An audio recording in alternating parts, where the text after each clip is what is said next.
pejabat-pejabat militer dan polisi, introspeksi. Saudara adalah milik rakyat. Bintangmu dari rakyat, sepatumu dari rakyat. Kejaksaan demikian juga. Kau juga milik rakyat.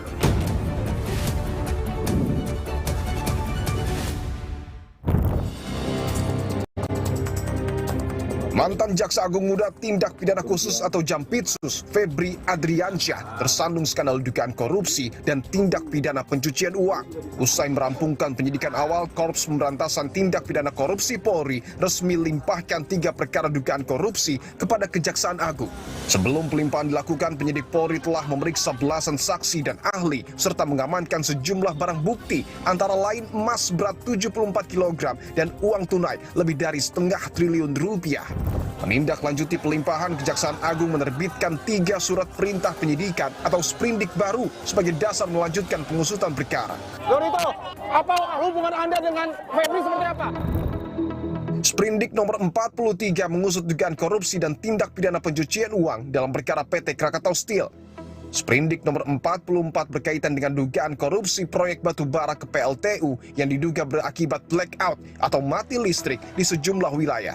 Sementara sprindik nomor 45 diterbitkan untuk melanjutkan pengusutan dugaan korupsi dalam perkara PT Asabri. Untuk menjaga independensi dan memperkuat penanganan perkara, Kejaksaan Agung membentuk tim khusus beranggotakan 9 jaksa senior yang sebagian besar memiliki rekam jejak bertugas di Komisi Pemberantasan Korupsi. Selama hampir 3 dekade, Febri Adriansyah meniti karir di Korps Adiaksa. Beragam perkara korupsi berskala besar pernah berada di bawah penanganannya. Pada tahun 2022, Febri dipercaya dan dilantik menjadi Jaksa Agung Muda Tindak Pidana Khusus atau Jampitsus.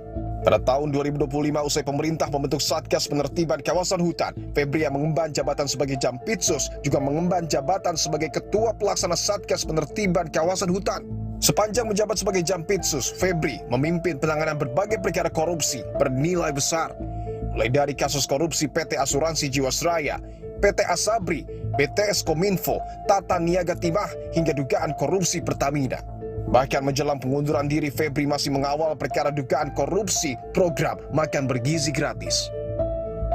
Kami memastikan bahwa seluruh kegiatan dan tugas yang telah diperintahkan kepada kami dan rekan-rekan semua di Gedung Bundar tetap berjalan. Saya sampaikan bahwa yang di BGN ini sedang berjalan proses pemberkasan, ya. Masih fokus di sana untuk cepat menyelesaikan. Perintah ke saya itu yang menjadi prioritas.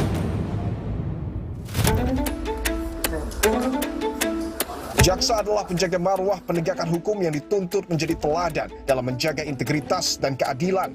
Setiap dugaan pelanggaran wajib diusut secara objektif, transparan, dan tanpa pengecualian. Penegak hukum akan kehilangan kewibawaan jika penyimpangan dibiarkan tanpa penindakan. Penahanan itu kan disebabkan karena 3 faktor, karena khawatir yang bersangkutan melarikan diri, yang kedua menghilangkan barang bukti, yang ketiga mengulangi lagi tindak pidana yang dilakukannya. Jadi berdasarkan KUHP baru, ya bisa saja dilakukan penahanan, bisa tidak dilakukan penahanan, dan kalaupun dilakukan penahanan dapat juga digugat pra peradilan ke pengadilan. Dan karena itu kita awasi dan kita cermati apa yang dilakukan oleh penyidik Kejaksaan Agung.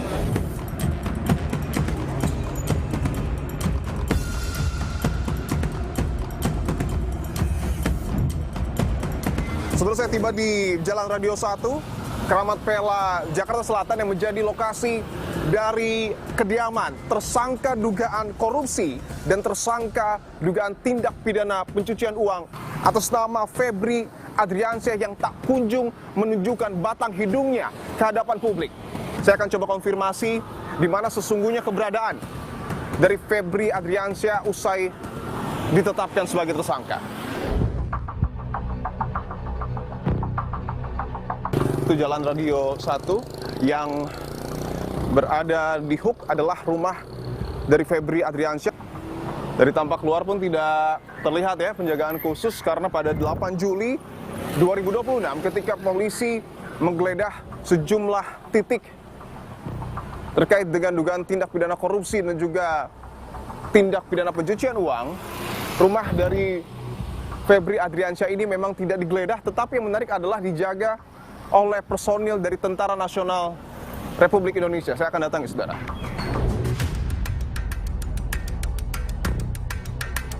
Pak, izin Pak, dari Kompas TV Pak. Boleh nanya-nanya sebentar Pak?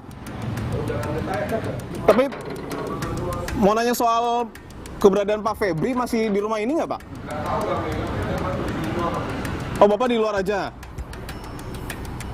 Tapi kalau Pak Febri pernah pulang Pak?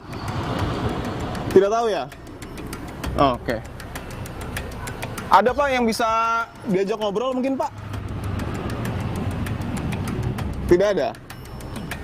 Ada 2 orangnya di dalam tapi memang tidak berkenan. Tidak ada yang bisa diajak ngobrol Pak, izin Pak. Sebagai bentuk konfirmasi aja mungkin Pak.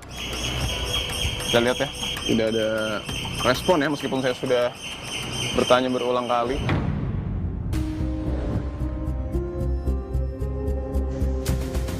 Saya akan coba gali informasi lagi saudara terkait dengan keberadaan dari Febri Adriansyah. Apakah yang bersangkutan pernah pulang ke rumah setelah ditetapkan sebagai tersangka? Assalamualaikum.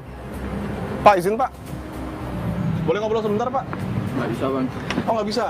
Abang tinggal di sini juga apa gimana Bang? Iya bang. Tinggal di sini. Boleh nanya-nanya sebentar Bang soal rumah ini Bang? Kita bukan orang sini. Bukan orang sini? Bukan. Oh, oke. Kalau Abang bisa Bang, diajak ngobrol Bang? Tidak bisa juga ya? Oh, oke.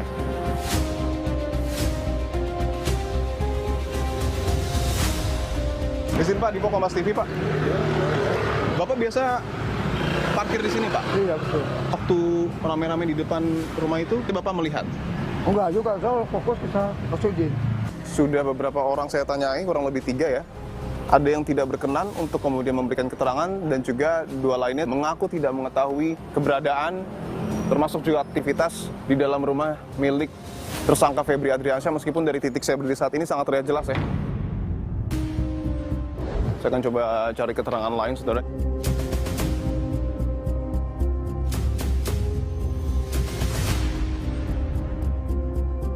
Berbeda dengan rumah Febri Adriansyah yang berada di Sentul, saudara, tapi rumah yang ada di Radio 1 Kramat Pela, Jakarta Selatan ini tidak digeledah oleh polisi. Yang menarik bahwa Ketua dari Komisi 3 DPR RI, Habibur Rahman, menyebutkan bahwa aparat tetap akan menelisik dan juga mencari bukti-bukti lain termasuk brankas dan juga bunker yang kemudian diduga ada di sejumlah lokasi. Karena ini memang kasus yang dapat dikatakan sebagai salah satu mega korupsi, mengingat jumlah ya barang bukti yang sudah diamankan saja sudah demikian besarnya. Infonya ini ada beberapa tempat lagi yang juga akan dilakukan potensi ya, juga bunker-bunker lainnya. Abang tahu rumah itu milik siapa nggak Bang? Tahu-tahunya jaksa sih.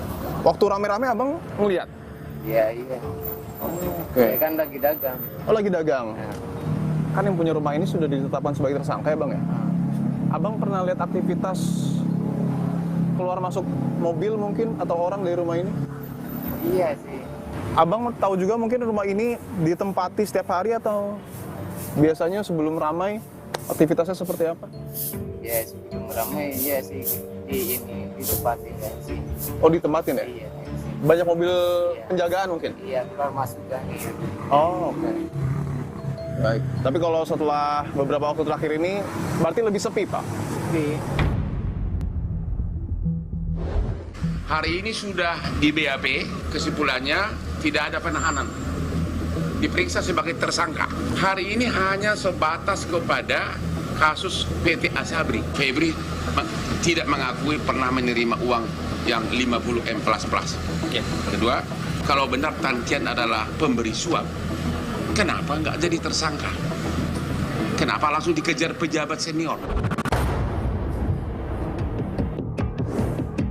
Ketika proses hukumnya tidak sesuai dengan KUHAP, konsekuensi apa yang kemudian paling besar mungkin terjadi? Itu berbahaya, Pak.